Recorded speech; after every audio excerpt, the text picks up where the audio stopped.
Robert जो hook थे, उन्होंने 1665 में हमें सबसे पहले सेल के बारे में बताया था।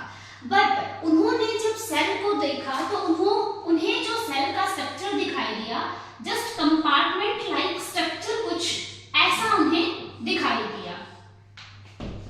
ये कंपार्टमेंट थे, दैट्स व्हाई उन्होंने इसे नाम दे दिया सेल। सेल का मतलब होता है a little room.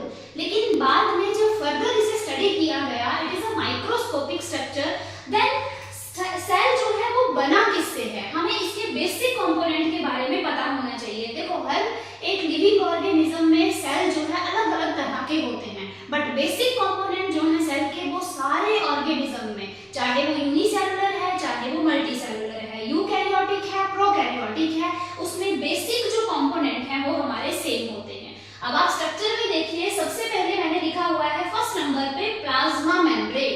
The outer membrane जो फर्स्ट हमारा है वो है हमारा plasma membrane.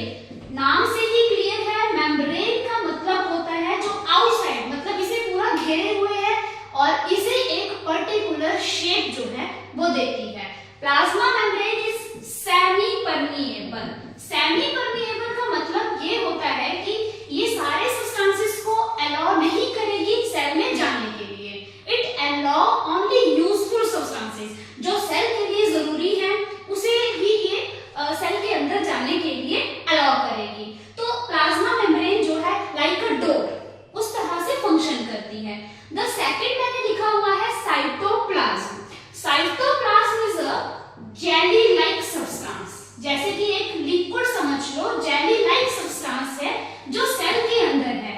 And it hold the cell organelle. Cell के अंदर जो भी ऑर्गेनली होंगे उन सबको ये होल्ड करके रखेगा। बाकी जितनी भी एक्टिविटी होती है सेल के अंदर, जब सेल डिवाइड करेगा, ये सारी एक्टिविटी जो है साइटोप्लाज्म के अंदर ही होती है। The last one and most important is the nucleus. Nucleus is the controller of the cell.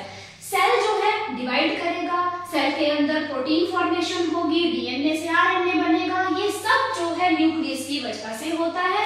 तो nucleus is brain of the cell.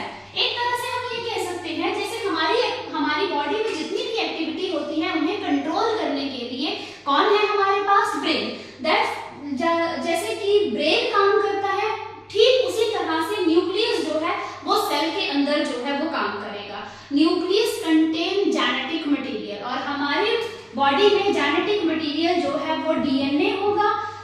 ये हेरिडिटरी इंफॉर्मेशन जो है वो कंटेन करता है। On the basis of nucleus हमारे जो सेल है वो दो तरह के होते हैं, प्रोकैरियोट्स एंड यूकैरियोट्स।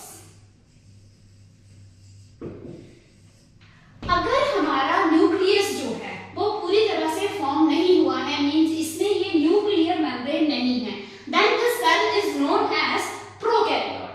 और अगर ये डिफाइन है, जैसा मैंने इस स्ट्रक्चर में बनाया हुआ है, प्रॉपरली एक राउंड स्ट्रक्चर के अंदर जेनेटिक मटेरियल है, देन इट इज यूकैरियोटिक